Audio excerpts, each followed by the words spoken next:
গণমাধ্যমের স্বাধীনতা নিয়ে প্রশ্ন তুললেন ইশরাক হোসেন। সরকার পতন পরবর্তী বাংলাদেশে সংবাদ মাধ্যম পুরোপুরি স্বাধীন হয়েছে কিনা এমন প্রশ্ন রাখেন তিনি। লেখেন, পতিত আওয়ামী লীগের লুটপাটের খবর প্রচার হয়েছে। রাজপথে বিরোধী দল বিএনপিকে জড়িয়ে সত্য মিথ্যার মিশ্রণে খবর প্রচার হচ্ছে। সরকারি দল ও তাদের উপদেষ্টাদের অপকর্ম একই গুরুত্বে প্রকাশিত হয় কিনা এমন প্রশ্ন রাখেন তিনি।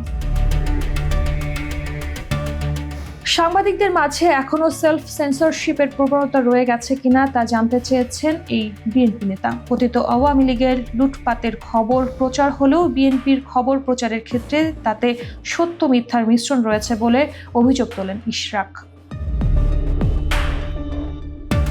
উন্নয়নশীল রাষ্ট্রগুলোতে সংবাদ মাধ্যম প্রায় রাজনৈতিক প্রভাব, আর্থিক চাপ ও সাংস্কৃতিক সীমাবদ্ধতার মুখোমুখি হয়। এককেন্দ্রিক শাসন ব্যবস্থা, দুর্বল গণতান্ত্রিক কাঠামো, সহনশীলতার অভাব এবং গোয়েন্দা নজরদারির কারণে সাংবাদিকতার পথ অনেক সময় সংকুচিত হয়ে পড়ে। এসব দেশে গণমাধ্যম কর্মীদের গ্রেফতার, মামলা, এমনকি নিখোঁজ হওয়ার ঘটনাও কম নয়।